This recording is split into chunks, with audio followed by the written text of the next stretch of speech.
Madame la présidente, mes chers collègues, chacun de nous, bien sûr, est amené à accompagner un proche, personne âgée, personne handicapée, proche en fin de vie.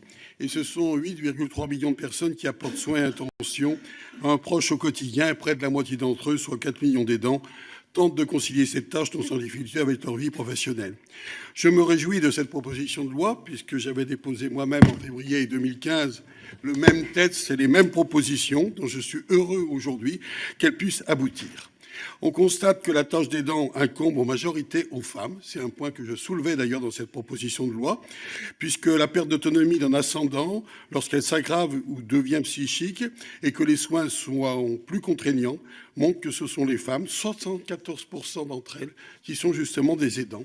Et la question de la revalorisation de la situation des aidants n'est donc pas seulement une question de conciliation entre la vie privée et la vie professionnelle, mais aussi une question d'égalité entre les hommes et les femmes. Ce sujet mérite bien sûr d'être soulevé.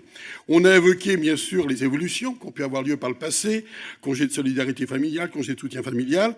Ces deux dispositifs, bien que complémentaires, ne sont pas suffisants, notamment en raison du manque de rémunération.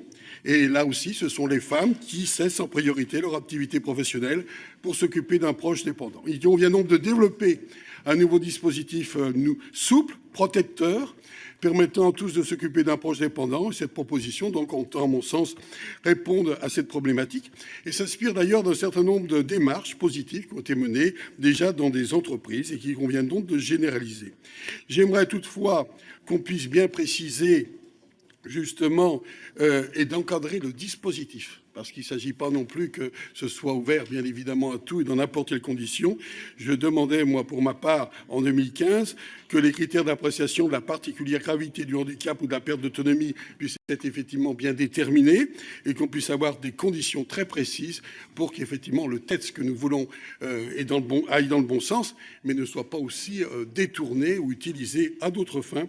Et puis je voudrais aussi terminer en un mot, Madame la Présidente, pour qu'on en évoque aussi justement cette possibilité du répit des aidants. Il ne s'agit pas simplement de les aider à être aidants, de leur donner les dispositions matérielles et financières. Faut-il encore que nous organisions et que nous complétions certainement ce texte par justement des dispositions pour que les aidants puissent s'arrêter, prendre le temps de se ressourcer et de continuer leur mission. Je vous remercie. Merci, Monsieur Perru. Monsieur Sébastien Chenu.